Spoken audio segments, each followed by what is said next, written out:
Okay, it's been 7 days since these have been put in the pot, and we're going to pull one out of here just so we can see what's going on, which we have a centipede in there. I don't think I want him staying in my mixture. I think I'll get him out first.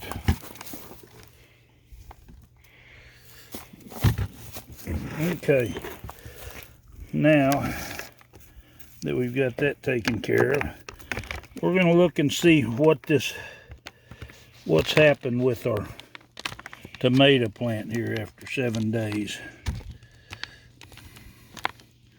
And as you can see, we have a nice sturdy root system at the bottom. Roots are starting to come out the sides here, and so in way less time than it would take you to raise one up from a seed, it just takes putting a little sucker into a pot and letting it root up. But anyway, if you like this video and want to see more, just hit subscribe, hit the bell button, and of course give it a good thumbs up there and share it. That really helps my channel. Happy gardening.